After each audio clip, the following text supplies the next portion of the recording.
Merhaba arkadaşlar, örgü kanalıma hoş geldiniz.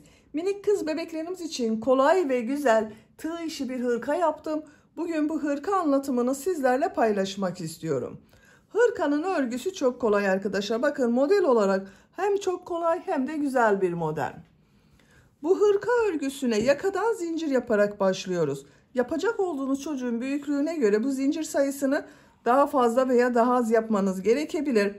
0-1 yaş için benimle aynı sayıda zincir yaparak başlayabilirsiniz. Bu hırka yeni doğan bebeğe de çok rahat olur. Ama daha küçük olmasını istiyorsanız bu yaka arttırma sırasını benim yaptığımdan bir sıra önce bitirirseniz yeni doğan bebek için olur. Bu yaka arttırma sırasını bir sıra fazla yaparsanız benim yaptığımdan 6-12 aylık bebekler için olur.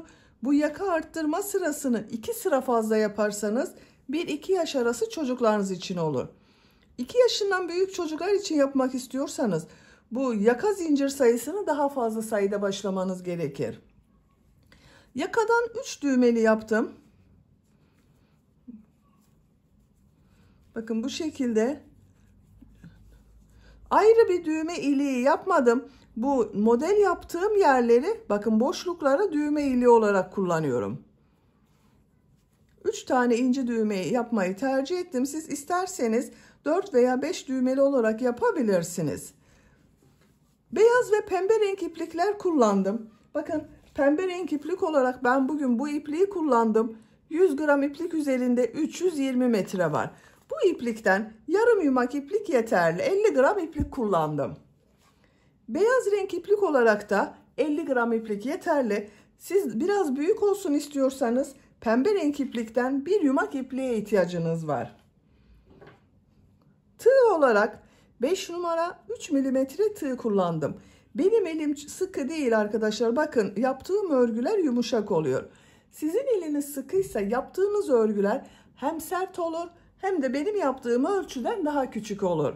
Eliniz sıkıysa 3,5-4 milimetre tığları kullanırsanız daha güzel olur. Ben bugün pembe ve beyaz renk iplik ile yaptım. Siz bu hırka örgüsünü istediğiniz marka bebek ipliklerini ve renkleri kullanarak yapabilirsiniz. Her renk iplik ile çok güzel oluyor.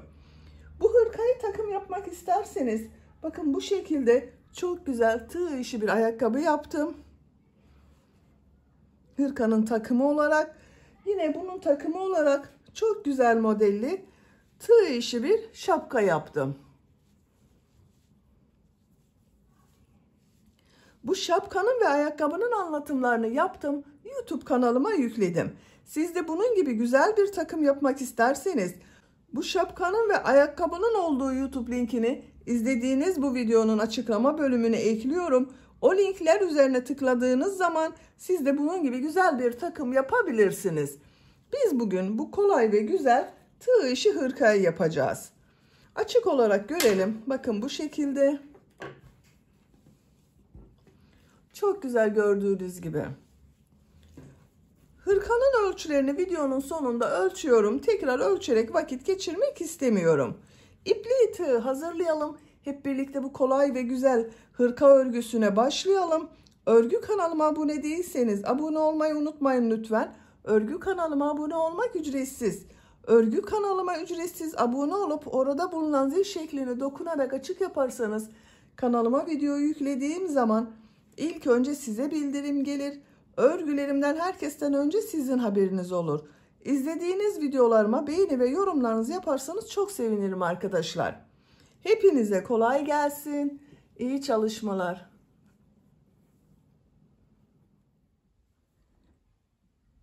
Örgüye yakadan zincir yaparak başlıyorum. Zincir yapmak için ilk ilmeği bakın şu şekilde yapıyorum. Zincirleri yapmaya başlıyorum. Çok sıkı zincirler yapmayalım arkadaşlar. 80 zincir yapıyorum. 80 zincir yaptım. Bakın bu şekilde çok sıkı olmayan zincirler yaptım. 3 zincir dönüş için yapıyorum. 1 2 3. Tığ üzerine iplik alıyorum. 3 ilmek atlıyorum. 1 2 3. 4. ilmek içine trabzan yapıyorum. Bu 3 ilmek atladığımda bir trabzan arkadaşlar. 11 trabzan yapıyorum. Bakın bu zincirle birlikte 2 trabzan oldu. 11 trabzan yapıyorum. 3 4 5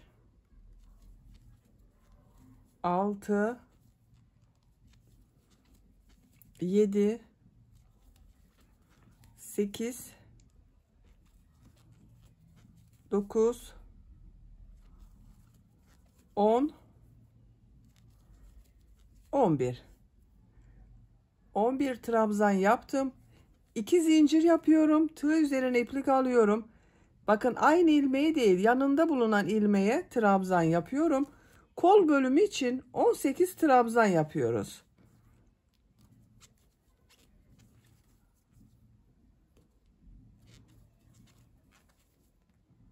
Bakın 3 trabzanı yaptım. 18 trabzanı tamamlayalım. Kol bölümü için 18 trabzan yaptım. 2 zincir yapıyorum. Tığ üzerine iplik alıyorum. Diğer ilmek içine trabzan yapıyorum.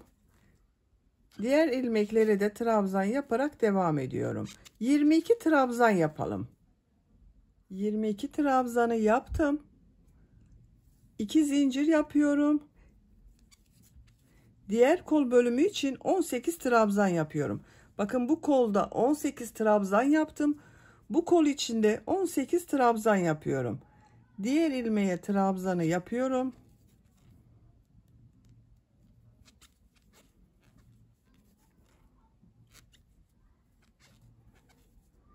18 trabzanı yapalım. Diğer kol içinde 18 trabzanı yaptım. 2 zincir yapıyorum. Tığ üzerine iplik alıyorum. İlk ilmek üzerine trabzan yapıyorum. Buraya da 11 trabzan yapıyorum arkadaşlar. Bakın buraya 11 trabzan yaptım. Burayı da 11 trabzan yapıyorum. 1 2 3 4 5 6 7 8 9 10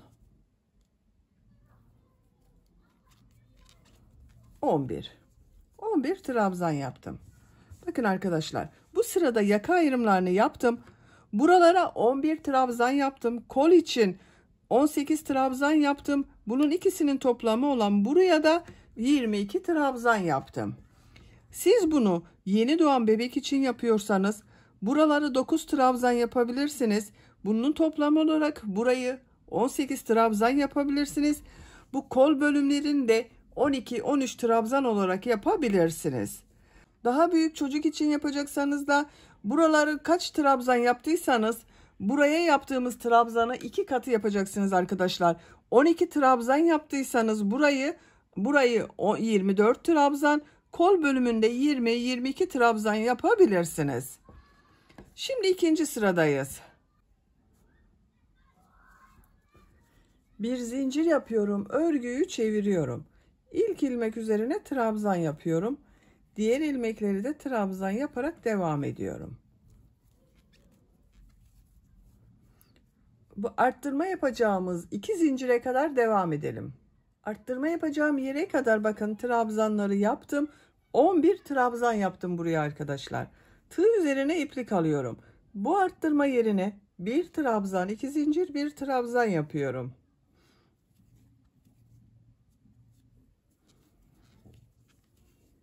Bakın arttırmaları yaptım.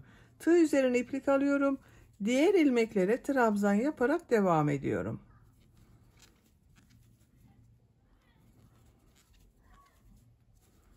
Arttırma yerine kadar devam edelim. Diğer arttırma yerine kadar trabzanları yaptım. Buraya bir trabzan, 2 zincir, bir trabzan yapıyorum.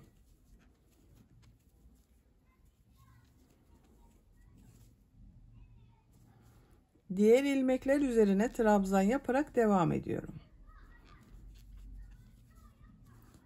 Arttırma yerine kadar devam edelim. Diğer arttırma yerine kadar trabzanları yaptım.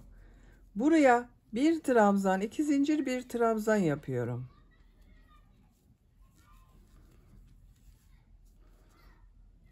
İlmekler üzerine trabzan yaparak devam ediyorum. Buraya kadar devam edelim. Arttırma yerine kadar trabzanları yaptım. Buraya bir trabzan, 2 zincir, bir trabzan yapıyorum.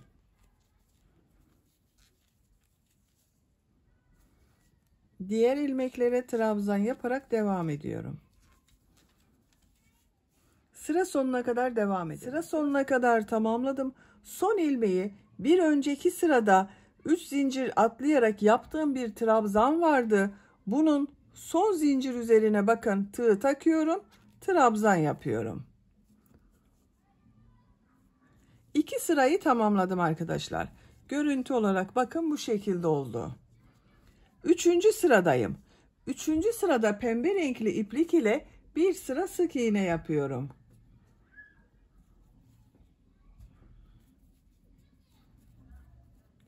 İlmek rengini pembe renkli yapıyorum. Bir zincir yapıyorum. Örgüyü çeviriyorum. İlk ilmek üzerine sık iğne yapıyorum. Diğer ilmeklere de sık iğne yapıyorum.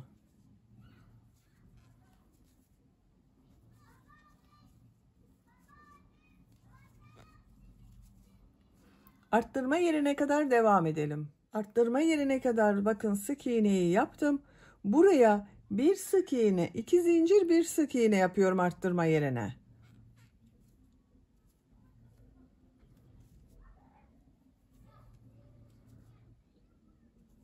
Diğer ilmeklere birer defa sık iğne yapıyorum. Diğer arttırma yerine kadar devam edelim. İlmekler üzerine sık iğne yaparak arttırma yerine kadar tamamladım. Arttırma yerine bir sık iğne, 2 zincir, bir sık iğne yapıyorum. Diğer ilmeklere birer defa sık iğne yapıyorum.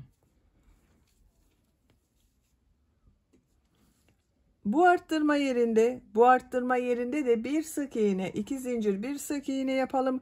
Diğer ilmeklere birer defa sık iğne yapalım. Sıra sonuna kadar tamamlayalım. Sıra sonuna kadar sık iğne yaparak tamamladım. Arttırma yerlerinde bir sık iğne, 2 zincir, bir sık iğne yaptım. Pembe renkli ipliği kesiyorum.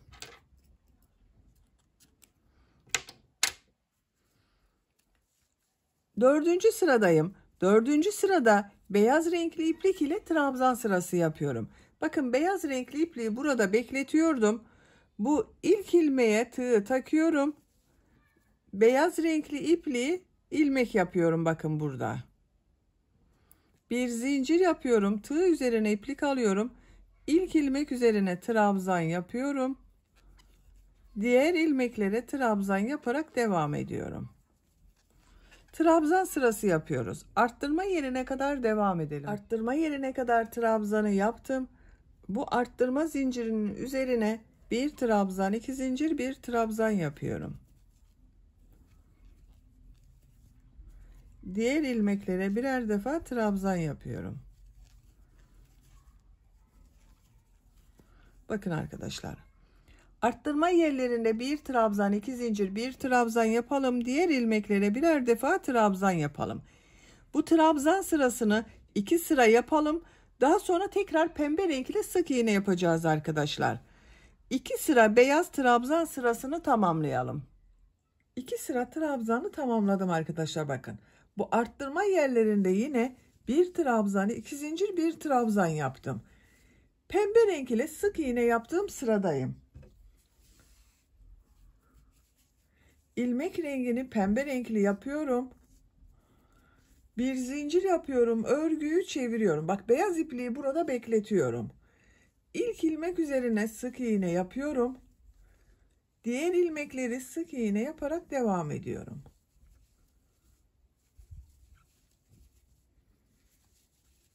Arttırma yerine kadar devam edelim. Sık iğne yaparak buraya kadar tamamladım. Bu 2 zincir üzerine bir sık iğne, 2 zincir, bir sık iğne yapıyorum. Diğer ilmeklere sık iğne yaparak devam ediyorum. Bakın arkadaşlar. Bir sık iğne, 2 zincir, bir sık iğne yaptım. Burada ve burada yine bir sık iğne, 2 zincir, bir sık iğne yapalım. Sıra sonuna kadar devam edelim. Sonraki sırada bu ipliği bak şuradan, burada yaptığımız gibi üst ilmeğe alalım. Bak şu şekilde ilmek yapalım.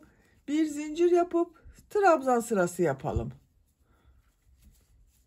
2 sıra trabzan sırası, bir sıra sık iğne yapıyorum. Arttırma yerlerinde hep bak, bir trabzan, 2 zincir, bir trabzan, bir sık iğne, 2 zincir, bir sık iğne olarak yapıyorum. Yaka örgüsünü yapacak olduğunuz çocuğun büyüklüğüne göre arttırmalar yaparak tamamlayalım. Yaka örgüsünü her sırada arttırmalar yaparak yapacağım ölçüye göre tamamladım. Kaç sıra yaptığımı sayıyorum. Bak 3 sıra pembe renk iplik ile sık iğne yaptım. 2, 4, 6, 8 sıra beyaz renk iplik ile trabzan sırası yaptım. Santimetre olarak ölçüyorum. 9 santimetre yükseklik var. Benim yapacağım ölçü için bu yeterli. Siz biraz büyük olsun istiyorsanız 1 veya 2 sıra arttırmalara devam edebilirsiniz. Bak bu sırada bir sıra pembe renk iplik ile sık iğne yapıp bir sırada trabzan sırası 1-2 sıra devam ederseniz daha büyük ölçüde olur arkadaşlar. Açık olarak görelim. Bakın bu şekilde. Bu sırada kolları gövdeden ayırıyorum. Örgüye artık gövdenin örgüsüyle devam ediyorum. Bir zincir yapıyorum. Örgüyü çeviriyorum. İlk ilmek üzerine trabzan yapıyorum. Diğer ilmeklere trabzan yaparak devam ediyorum. Bu arttırma yaptığımız yere kadar devam edelim. Arttırma yapacağım yere kadar bak tamamladım. Bu arttırma yerine 2 trabzan yapıyorum.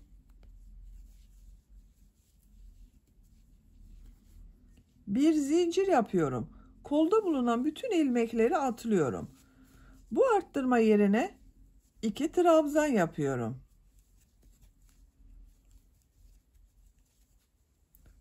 Diğer ilmeklere trabzan yaparak devam ediyorum.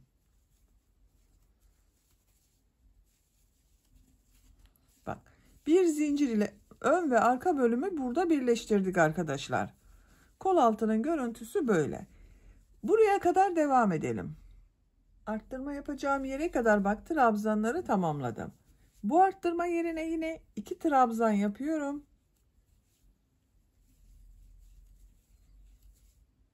Bir zincir yapıyorum. Tığ üzerine iplik alıyorum. Kolda bulunan bütün ilmekleri atlıyorum. Bak bu arttırma yerine 2 trabzan yapıyorum. Diğer ilmeklere trabzan yaparak devam ediyorum.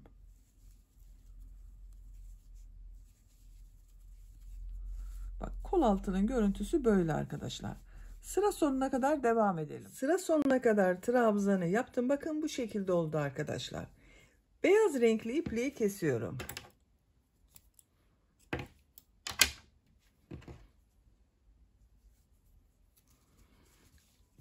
Bakın yaka örgüsünü bitirdik. Bu sırada ön ve arka bölümleri birleştirdik. Bakın kol bölümünü gövde bölümünden ayırdım. Artık örgüye gövde örgüsüyle devam edeceğiz. Bu sırada model yerleştirmeye başlıyorum. Pembe renkli bir iplik kullanıyorum. Bakın burada yaptığım pembe renkli ipliği kullanıyorum. Siz ne renk yaptıysanız. Dediğim gibi siz bunu rengarenkte yapabilirsiniz arkadaşlar. Bakın bu kenardan başlıyorum.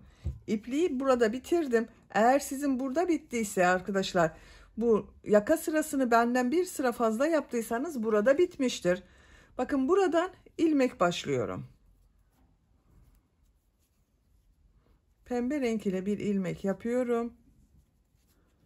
Bu ilk bakın bir zincir yaptım. İlk ilmek üzerine bir trabzan yapıyorum. Tığ üzerine iplik alıyorum. Bir ilmek atlıyorum. Bu ilmeğe 3 trabzan, 2 zincir, 3 trabzan yapıyorum.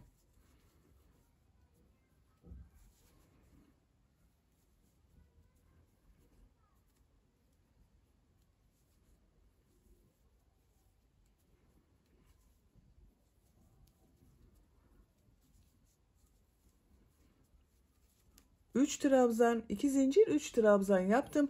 Tığ üzerine iplik alıyorum. Bir ilmek atlıyorum. Bir trabzan yapıyorum. Tığ üzerine iplik alıyorum. 2 ilmek atlıyorum. Bakın bir trabzandan sonra 2 ilmek atlıyorum. 3 trabzan, 2 zincir, 3 trabzan yapıyorum.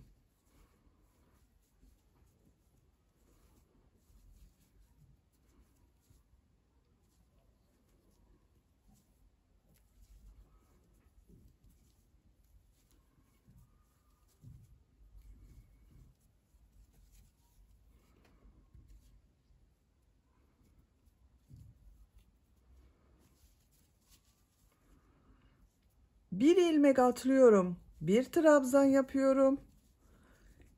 2 ilmek atlıyorum. 3 trabzan, 2 zincir, 3 trabzan yapıyorum.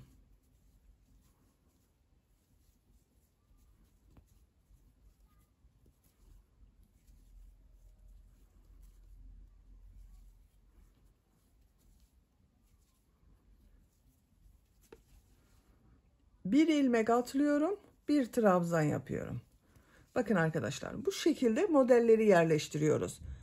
Modelden sonra bir ilmek atlıyorum. Bir trabzan yapıyorum. Bu bir trabzandan sonra 2 ilmek atlıyorum. 3 trabzan, 2 zincir, 3 trabzan yapıyorum. Sıra sonuna kadar devam edelim. Sıra sonuna kadar modelleri yaptım. Sıra sonunda 2 ilmek var. Bir ilmek atlıyorum. Son ilmek üzerine bir trabzan yapıyorum. Bakın modelleri yerleştirdim. Sıra başında da bir trabzan yaptım. Bir ilmek atladım. Bakın 3 trabzan, 2 zincir, 3 trabzan olan modeli yaptım. Model yerleştirmesini yaptım arkadaşlar. Modelin denk gelmesi için bakın sadece burada. Bakın buradan sonra 2 ilmek atlıyordum. Bir ilmek atladım arkadaşlar. Model denk gelmesi için. Başka bir şey yapmadım. Kaç model yaptığımı sayıyorum. 2, 4, 6, 8, 10, 12, 14, 16, 18, 19 model var arkadaşlar. Bakın şöyle bakalım. Şimdi ikinci sıradayız. Bir zincir yapıyorum. Örgüyü çeviriyorum. İlk ilmek üzerine trabzan yapıyorum. Tığ üzerine iplik alıyorum. Model ortasına 3 trabzan, 2 zincir, 3 trabzan yapıyorum.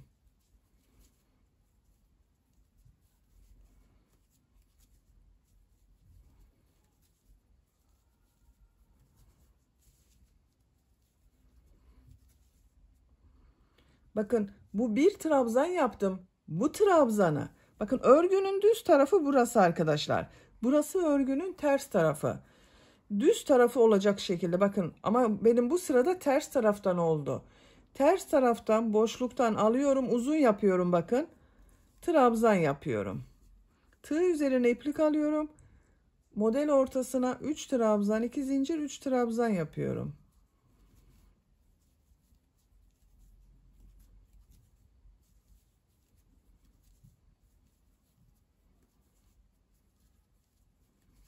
Üç trabzan, 2 zincir, 3 trabzan yaptım. Bakın tığ üzerine iplik alıyorum. Bu bir trabzanı ters taraftan boşluktan alıyorum. Trabzan yapıyorum. Uzun yapıyorum. Bakın kısa yapmıyorum bunu. Tekrar model ortasına 3 trabzan, 2 zincir, 3 trabzan yapıyorum.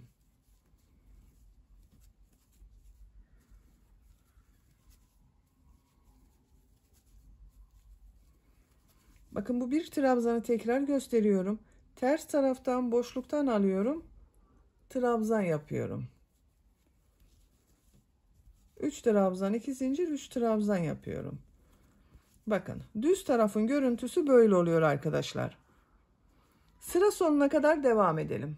Sıra sonuna kadar modelleri yaptım. Bakın görüntüsü böyle oldu arkadaşlar. Örgünün düz tarafının görüntüsü böyle. Tığ üzerine iplik alıyorum. Bakın bu son ilmek üzerine bir trabzan yapıyorum. Bakın bunun üzerine yapıyorum arkadaşlar. Boşluktan alarak yapmıyorum. Sıra başında da ilk trabzanı düz trabzan yaptık. Bunu da düz trabzan yaptım bakın. Bir zincir yapıyorum. Örgüyü çeviriyorum. Bakın. Görüntüsü böyle düz tarafın.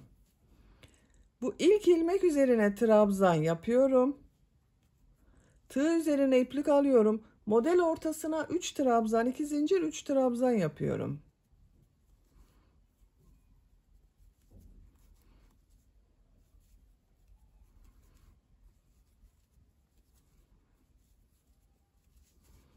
Bu bir trabzanı bakın bu sırada düz taraftan alarak boşluktan yapıyorum arkadaşlar. Bir önceki sırada ters taraftan aldım, trabzan yaptım. Bu sırada bakın düz tarafta görünüyor. Düz taraftan boşluktan alarak trabzan yapıyorum. Bu tek trabzanları nasıl görüyorsak o şekilde boşluktan alarak yapıyoruz. Model ortasına 3 trabzan, 2 zincir, 3 trabzan yapıyorum.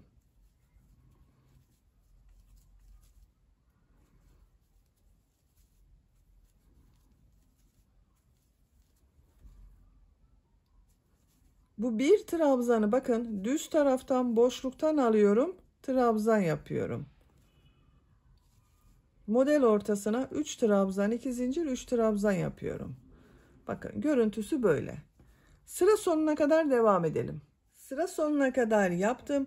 Tığ üzerine iplik alıyorum. Bakın son trabzan üzerine bir trabzan yapıyorum. Bunun üzerine yaptım. Boşluktan almadım. Bakın bunları boşluktan alarak trabzan yaptım. Bu son ve ilk trabzanları üzerine yapıyoruz. Bir zincir yapıyorum. Örgüyü çeviriyorum. İlk ilmek üzerine trabzan yapıyorum.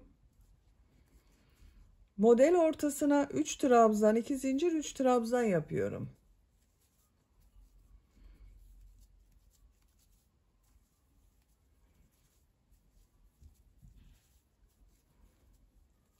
Bakın arkadaşlar, bu bir trabzan bu sırada ters tarafta görünüyor. Onun için ters taraftan alıyorum, boşluktan alıyorum, trabzan yapıyorum. Buraya da 3 trabzan, 2 zincir, 3 trabzan yapıyorum.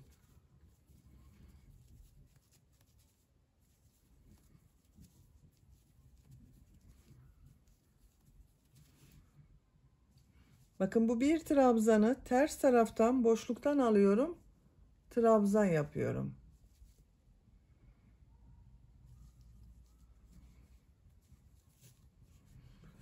Bakın görüntüsü böyle. Model bu şekilde devam edecek arkadaşlar. Bakın.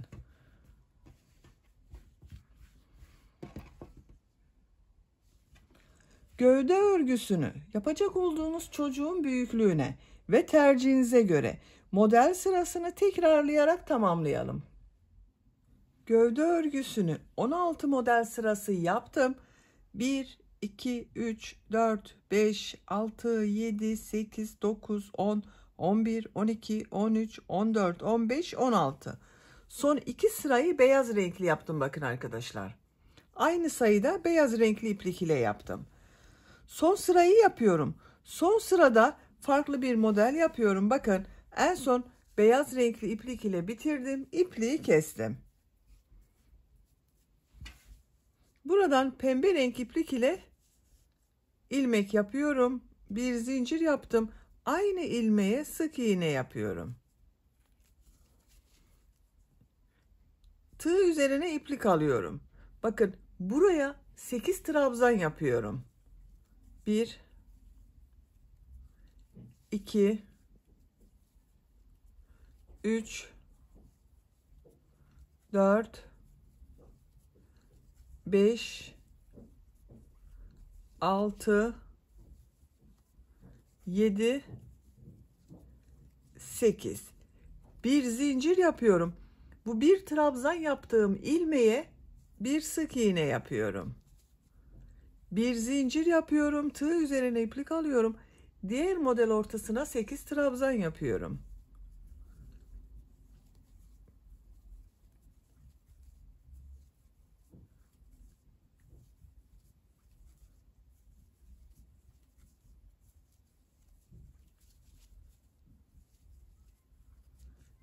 Sekiz trabzan yaptım. Bir zincir yapıyorum. Bu bir trabzan üzerine sık iğne yapıyorum.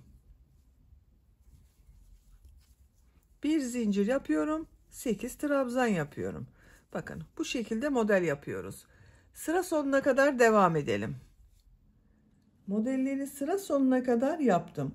Son model üzerine de 8 trabzan yaptım. Bir zincir yapıyorum. Son ilmeğe sık iğne yapıyorum. Bakın arkadaşlar, görüntüsü bu şekilde oldu. Çok güzel oldu.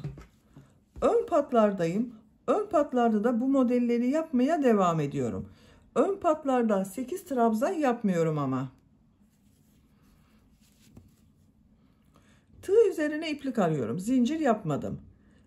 Bakın bir ilmeği atlıyorum. Bu ilmek üzerine 6 trabzan yapıyorum. 1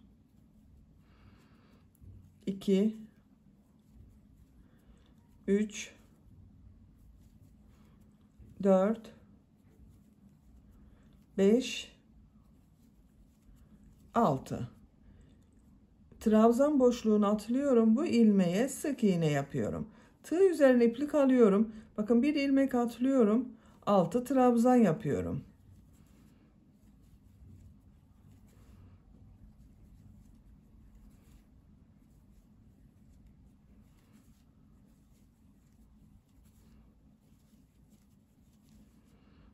Bir ilmek atlıyorum. Sık iğne yapıyorum. Modelleri yapmaya devam ediyorum. Sıra sonuna kadar devam edelim. Yaka başlangıcına kadar modelleri yaptım. Yaka başlangıcında bakın sık iğne yaptım. Yakanın çevresinde de pıtırcık modelleri yapıyorum arkadaşlar. Bakın ilk ilmeğe bir sık iğne, 2 zincir, bir sık iğne yapıyorum. Bir ilmek atlıyorum. Bir sık iğne, 2 zincir, bir sık iğne yapıyorum. Bir ilmek atlıyorum. Bir sık iğne, 2 zincir, bir sık iğne yapıyorum. Bakın bu şekilde pıtırcıklar oluyor. Ayrıca bir düğme iliği yapmadım. Bakın bu modellerin burada bulunan boşlukları düğme iliği olarak kullanacağız arkadaşlar. Yaka çevresinde pıtırcık modelleri yaparak buraya kadar devam edelim. Yaka çevresinde pıtırcık modeli yaparak diğer tarafa kadar tamamladım. Bakın görüntüsü bu şekilde oldu. Bu ön patta da burada yaptığım modelleri yapıyorum. En son ilmeğe sık iğne yaptım. Tığ üzerine iplik alıyorum. 6 trabzan yapıyorum.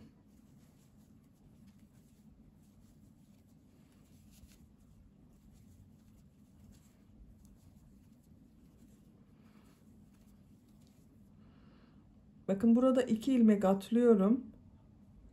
Sık iğne yapıyorum. 6 trabzan yapıyorum.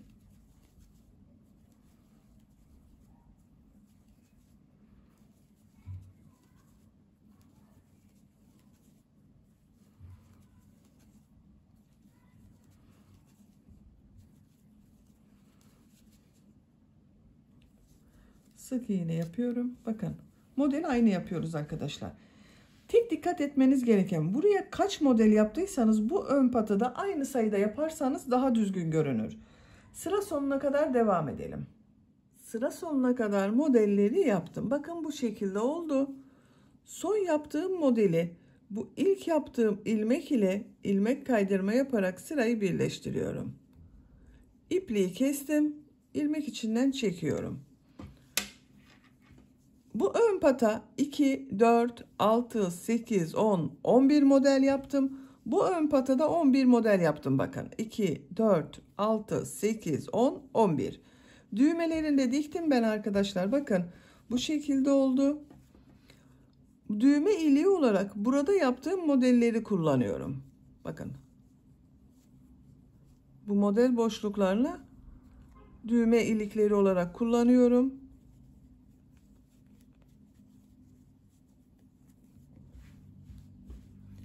Gövde bölümünü bitirdim. Şimdi kol örgüsünü yapalım.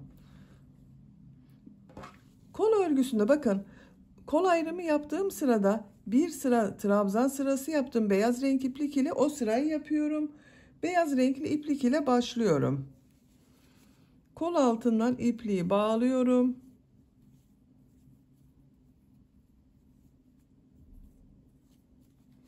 Buradan bir ilmek yapıyorum.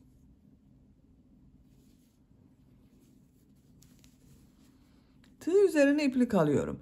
Arttırma yerine bakın kolda bulunan bu arttırma yerine bir trabzan yapıyorum.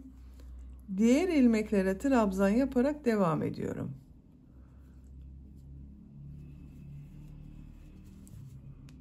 Sıra sonuna kadar devam edelim. Sıra sonuna kadar tamamladım. Arttırma yerine bir trabzan yapıyorum.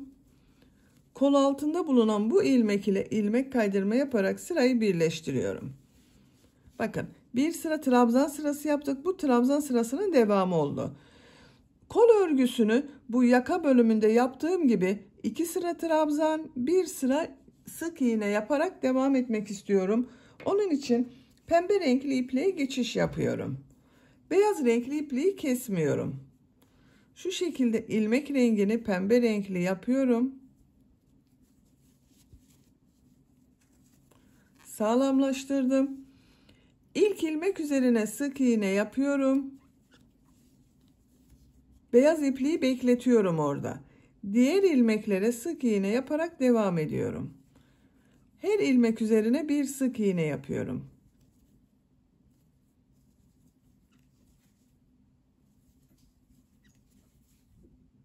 Sıra sonuna kadar devam edelim. Sık iğne yaparak sıra sonuna kadar tamamladım. İlk yaptığım ilmek ile ilmek kaydırma yaparak sırayı birleştiriyorum. Beyaz ipliği şu şekilde tutuyorum. Bakın, bir sıra sık iğne yaptım. İlmek rengini beyaz yapıyorum. Pembe renkli ipliği bekletiyorum. İlmek rengini beyaz yaptım. Şimdi trabzan sırası yapıyorum. 2 zincir yapıyorum. Her ilmek üzerine bir trabzan yapıyorum.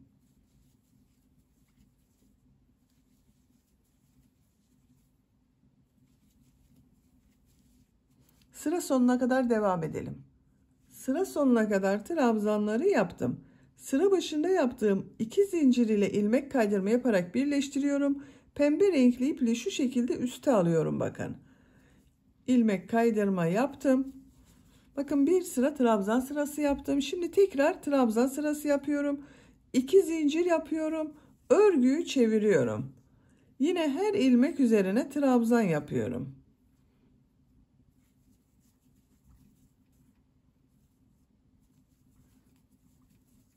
Pembe renkli ipliği burada bekletiyorum. Sıra sonuna kadar devam edelim. Sıra sonuna kadar tamamladım. Sıra başında yaptığım 2 zincir ile ilmek kaydırma yaparak birleştiriyorum. 2 sıra trabzan sırası yaptım. Şimdi sık iğne yaptığım sıradayım. İlmek rengini pembe renkli yapıyorum. Beyaz renkli ipliği bekletiyorum. Siz isterseniz iplikleri keserek devam edebilirsiniz arkadaşlar. Ben kesmiyorum, içinden devam ediyorum bakın. Örgüyü çeviriyorum. Bir zincir yapıyorum. İlk ilmek içine sık iğne yapıyorum. Diğer ilmeklere sık iğne yaparak devam ediyorum.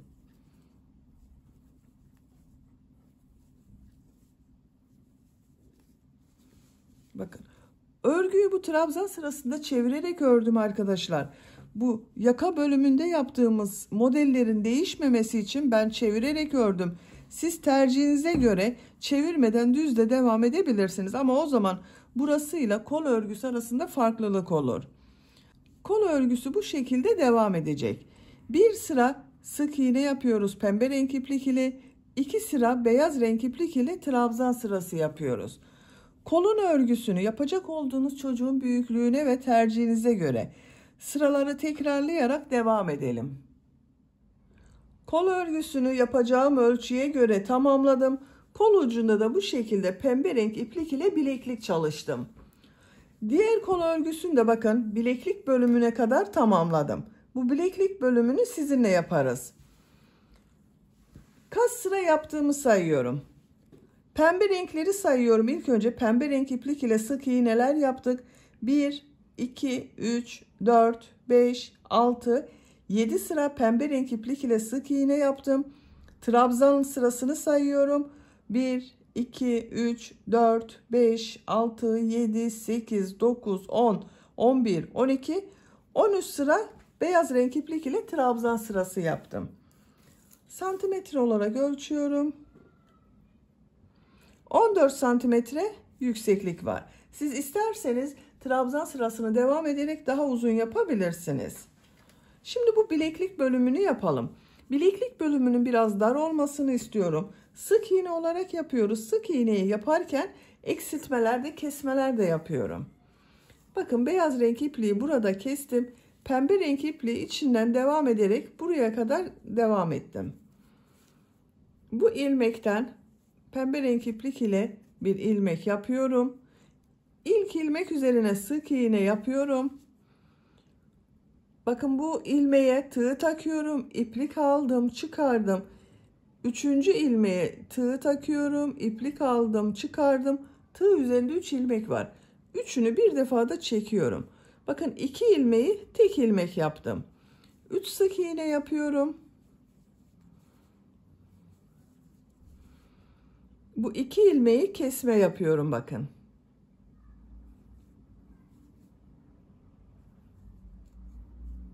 Üç sık iğne yapıyorum.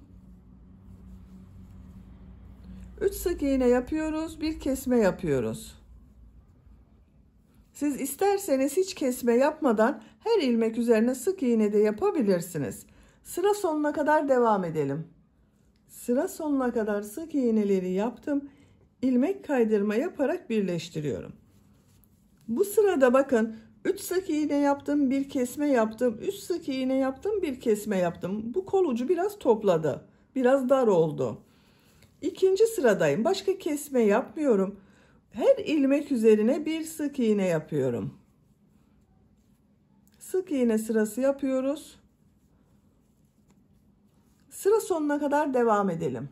Sıra sonuna kadar tamamladım. İlk ilmek ile ilmek kaydırma yaparak birleştiriyorum. Bakın görüntüsü böyle oldu. 2 sıra oldu. 3. sıradayım. Bir zincir yapıyorum. İlk ilmek üzerine sık iğne yapıyorum. Diğer ilmeklere sık iğne yaparak devam ediyorum. Her ilmek üzerine bir sık iğne yapıyorum. Sıra sonuna kadar devam edelim. Sıra sonuna kadar sık iğne yaptım. İlmek kaydırma yaparak sırayı birleştiriyorum. 3 sıra yaptım. Bakın görüntü böyle oldu arkadaşlar. Siz isterseniz burada bitirebilirsiniz. Ben bir sıra daha sık iğne yapmak istiyorum. Diğer kol örgüsünde 4 sıra olarak yaptım. Bunu da 4 sıra yapıyorum. Bir zincir yapıyorum. İlmekler üzerine sık iğne yapıyorum. Sıra sonuna kadar devam edelim. Kol ucu bandını 4 sıra sık iğne olarak yaptım. Son sırada ilmek kaydırma yaparak birleştiriyorum. İpliği kesiyorum.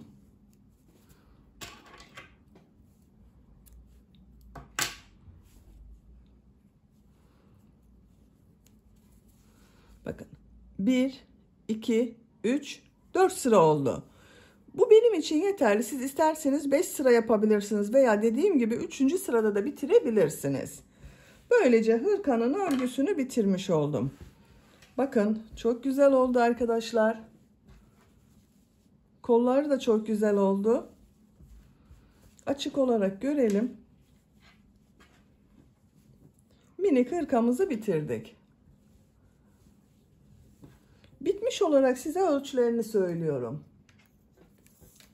Kol altının buradan gövde genişliğini ölçüyorum. 23 santimetre. Yüksekliğini ölçüyorum. Kol altından gövde yüksekliği 18 santimetre. Omuzdan tam yüksekliğini ölçüyorum. 29 santimetre. Kol yüksekliğini ölçüyorum. 15 santimetre kol yüksekliği var. Ben bugün 3 aylık bebek için yaptım. Bu ölçü çok güzel oldu. Beni dinlediğiniz ve izlediğiniz için hepinize çok teşekkür ederim. Örgü kanalıma abone değilseniz abone olmayı unutmayın lütfen. Örgü kanalıma abone olmak ücretsiz. Örgü kanalıma ücretsiz abone olup orada bulunan zil şekline dokunarak açık yaparsanız kanalıma video yüklediğim zaman ilk önce size bildirim gelir. Örgülerimden herkesten önce sizin haberiniz olur. İzlediğiniz videolarıma beğeni ve yorumlarınızı yaparsanız çok sevinirim arkadaşlar.